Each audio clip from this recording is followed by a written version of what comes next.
Meu irmão, minha irmã, chegou o momento de nós refletirmos na palavra do Senhor. E para nós refletirmos, eu quero que você abra sua Bíblia no livro do profeta Abacuque, no seu capítulo 1, no verso 2, que diz assim: Até quando, Senhor, clamarei eu, e tu não me escutarás? Até quando, Senhor, clamarei eu, e tu não me escutarás? É importante para você pensar nesse texto. Talvez seja esse o questionamento que esteja no seu coração. Em tempos difíceis que vivemos, talvez você tenha no coração essas mesmas questões. Até quando, Senhor, as coisas vão continuar como estão? Essa crise que vivemos, não só na saúde, mas de moral, espiritual, financeira, até quando o Senhor vai permitir que isso aconteça? Abacuque enfrentou essa mesma condição e fez esse mesmo questionamento para Deus. O livro de Abacuque é um dos 39 livros da Bíblia e ele foi contemporâneo de Ezequiel e de Jeremias. Ele escreveu para o reino do sul, o reino de Judá, em um tempo bastante conturbado, em que o povo de Israel estava vivendo uma crise, o reino já estava dividido, o reino do norte já havia sido tomado pelos assírios e o reino do sul, para o qual ele profetizava, estava prestes a ser tomado pelos babilônios. E nesse contexto, então, há 2.600 anos antes de Cristo, Abacuque escreve inconformado com a situação que o povo vivia, com a imoralidade, com a corrupção, com a crise que eles estavam vivendo. É importante nós pensarmos nisso. Abacuque, como eu disse, ele era contemporâneo de Jeremias, Ezequiel e também do profeta Naum. Você pode até estar pensando, por que um livro escrito há 2.600 anos, no Oriente Médio, para um povo e uma cultura tão diferentes da nossa, pode ser importante para nós? E eu quero dizer para você o porquê da importância desse texto. Esse texto é importante porque a história nos mostra o quão válido ele foi para outros momentos da história. O apóstolo Paulo escreveu no capítulo de Romanos, capítulo 1, verso 16 e 17, ele cita Abacuque 2,4, que diz assim: o justo viverá pela fé. Romanos é considerado como se fosse o Evangelho segundo Paulo. Então é importante nós refletirmos na palavra do Senhor. Paulo diz em Romanos capítulo 1, versos 16 e 17, pois não me envergonho do Evangelho, porque é o poder de Deus para a salvação de todo aquele que crê. Primeiro do judeu e também do grego, visto que a justiça de Deus se revela no Evangelho, de fé em fé, como está escrito, o justo viverá por fé. Paulo cita Abacuque capítulo 2, verso 4.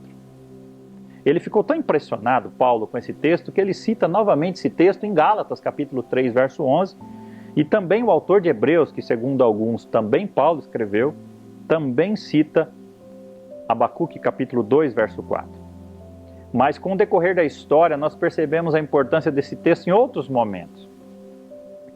No século XVI, por exemplo, Lutero, inconformado com a igreja da qual ele vivia na época, quando ele lê a carta de Paulo aos Romanos, principalmente o capítulo 1, verso 17, ele teve os olhos abertos e ele percebeu que a justificação é pela fé e não pelas obras.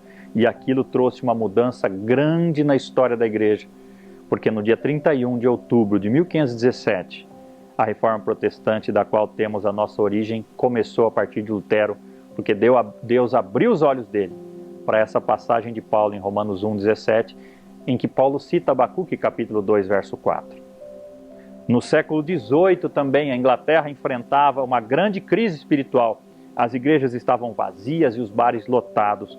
E John Wesley, à época um bispo anglicano, ele teve seu coração aquecido ao ouvir a leitura de um prefácio escrito por Lutero da carta de Paulo aos Romanos, e ele teve seu coração transformado. E ele experimentou, e a partir dali, com a sua vida transformada, ele, juntamente com um grupo de irmãos na fé, ele deu início ao maior avivamento que a Inglaterra experimentou.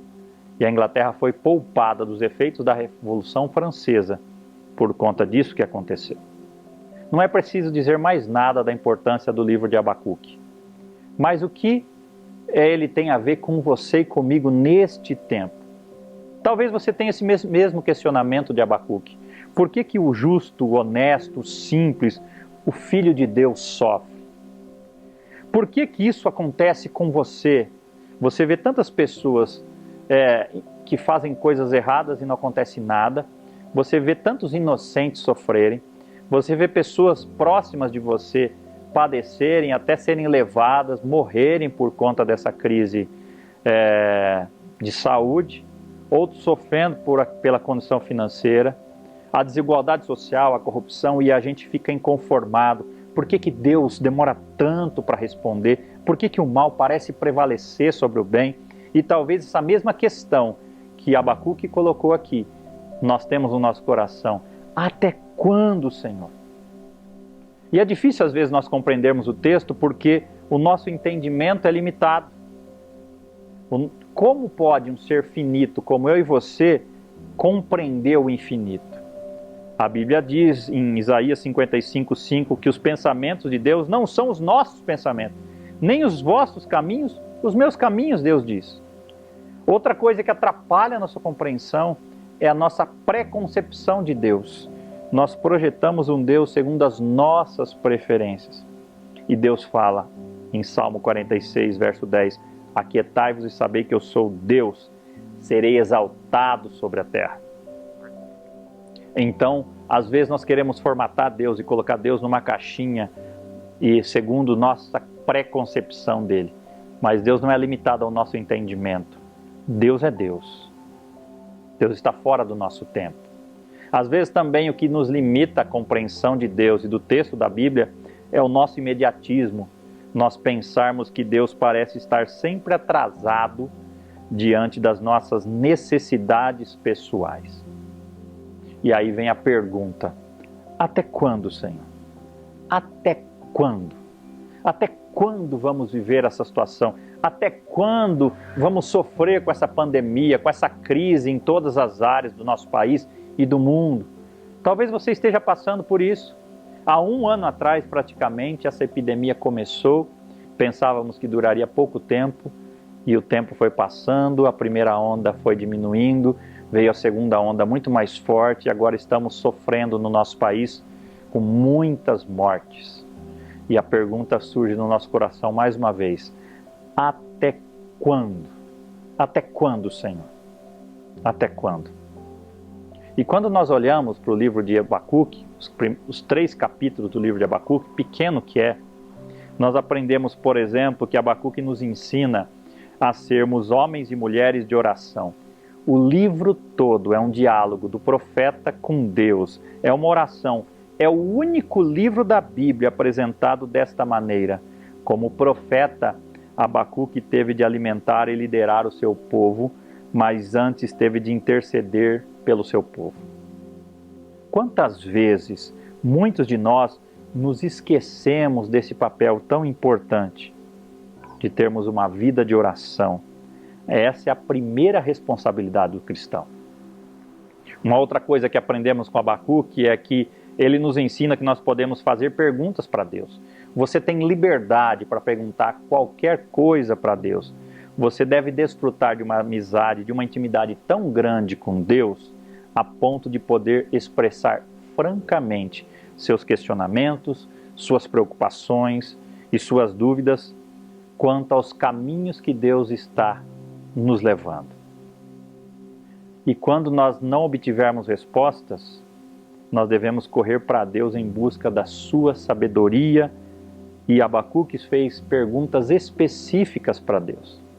Como está a sua vida de intimidade com Deus? Você tem essa liberdade para abrir seu coração, seus questionamentos, suas dores, suas crises e se lamentar diante do Senhor? Abacuque nos ensina que nós podemos abrir o jogo com Deus, fazer qualquer pergunta para Deus.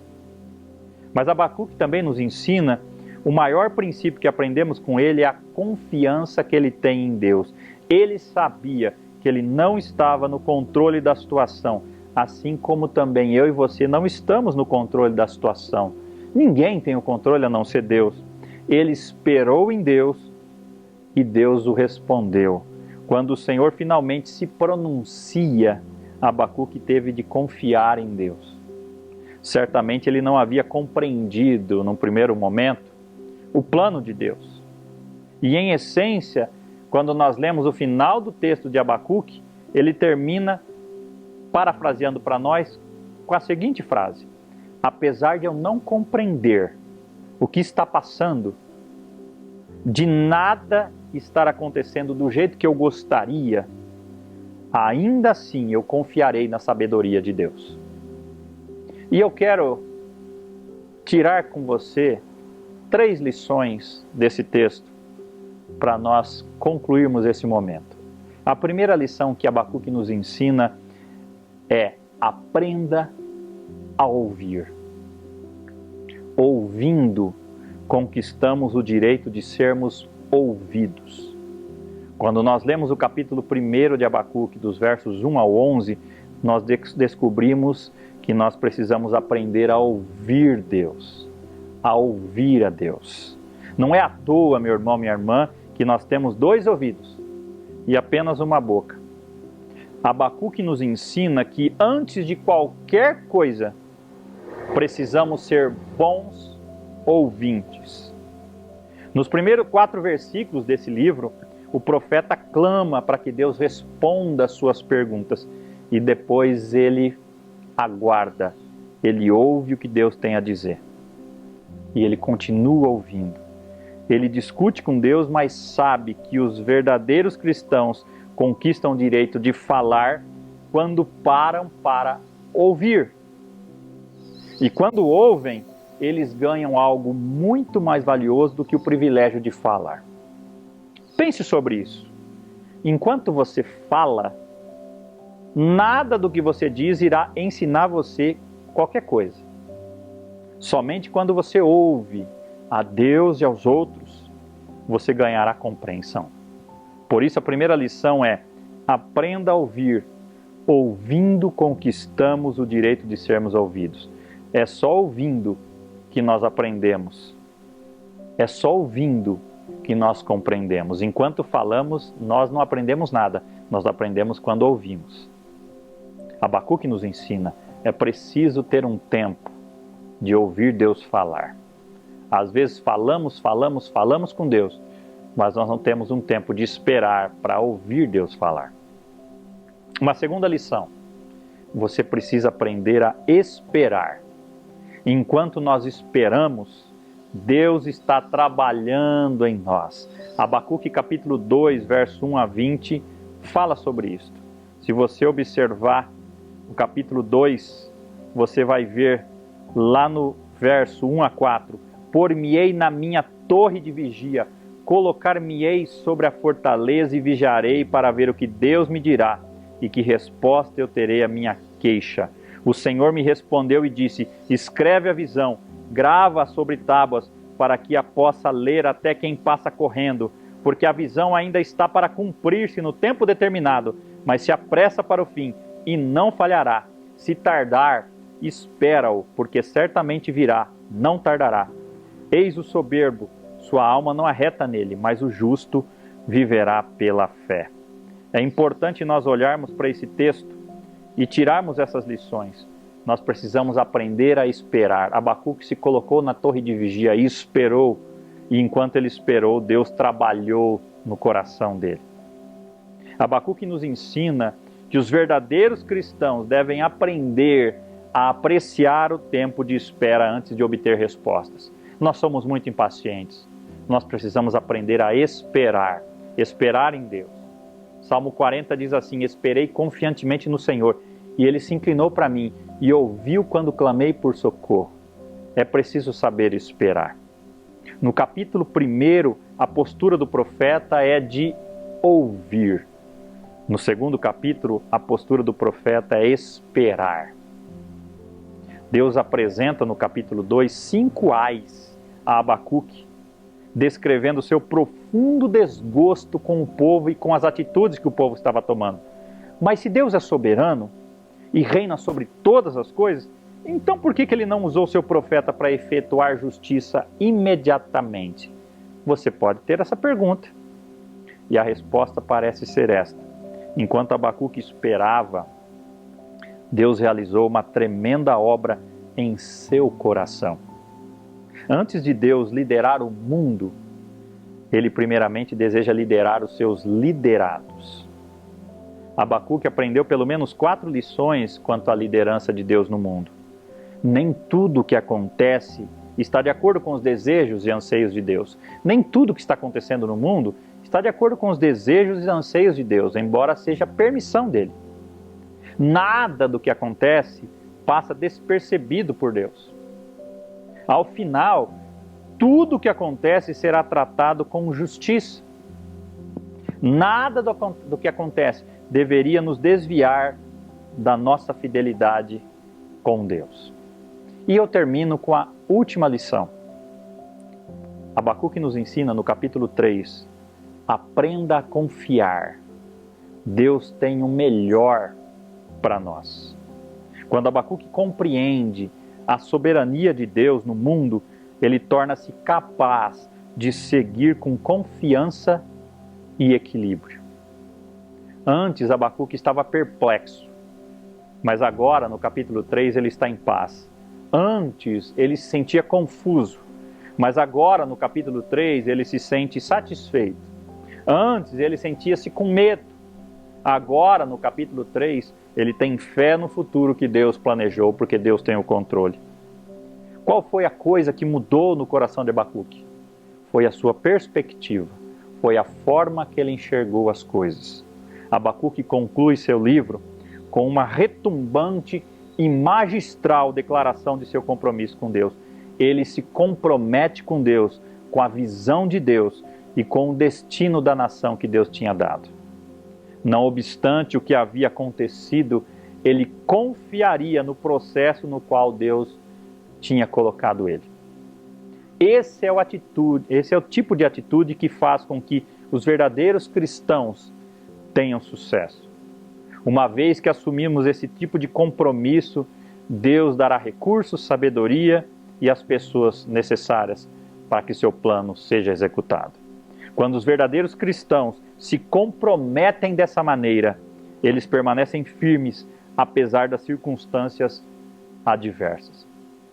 Os verdadeiros cristãos precisam aprender a esperar no Senhor antes de colocar em prática a sua palavra. Os verdadeiros cristãos têm consciência das suas limitações e buscam o sábio conselho de Deus. Os verdadeiros cristãos não têm vergonha ou medo de fazerem muitas perguntas para Deus. Os verdadeiros cristãos se autodisciplinam para ouvirem a voz de Deus e, como consequência, desenvolvem um relacionamento íntimo com Ele. Os verdadeiros cristãos se regozijam em todas as circunstâncias, pois sabem quem controla todas as coisas. Em suma, aprenda a ouvir. Ouvindo, conquistamos o direito de sermos ouvidos. Aprenda a esperar. Enquanto esperamos, Deus está trabalhando em nós. Aprenda a confiar. Deus tem o melhor para nós. E eu concluo lendo os últimos versos de Abacuque em uma tradução mais contemporânea à mensagem, que diz assim, Abacuque capítulo 3, versos 17 a 19. Mesmo que não haja figos na figueira e as uvas nas videiras não amadureçam, mesmo que não se colham azeitonas e os campos de trigo não produzam, mesmo que os apriscos estejam sem ovelhas e as estrebarias sem gado, desde já cantem louvor jubilante ao Eterno, pulando de alegria diante de Deus, meu Salvador, por saber que o governo do Eterno será vencedor. Sinto-me fortalecido e encorajado. Corro como um cervo e me sinto o rei do mundo. Confie no Senhor. Deus tem o tempo certo. Apesar das circunstâncias que vivemos, precisamos continuar confiando no controle, na soberania e no agir de Deus e no tempo certo que Ele irá agir, porque Ele age no tempo certo. Deus nunca tarda nem falha. E quando Ele vem, Ele realiza do jeito melhor. Porque a vontade de Deus é boa, perfeita e agradável. Confie no Senhor. Mesmo que você tenha essa questão, até quando, Senhor? Espere para ouvi-lo. Aguarde a voz de Deus. Confie no que Deus falar. E tenha esperança para continuar caminhando firme nos caminhos do Senhor. Vamos orar. Senhor, diante da Tua presença, nós nos colocamos em oração e clamamos que o Senhor abençoe cada irmão, cada irmã que acompanharam essa reflexão. Que o Senhor guarde cada coração, cada vida e que a Tua bênção seja sobre cada um deles, Senhor.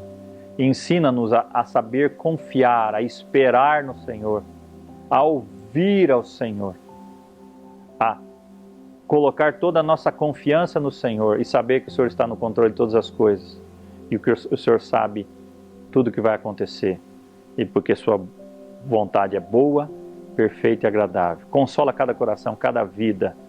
Responde cada oração em nome de Jesus. Amém. Recebam a bênção.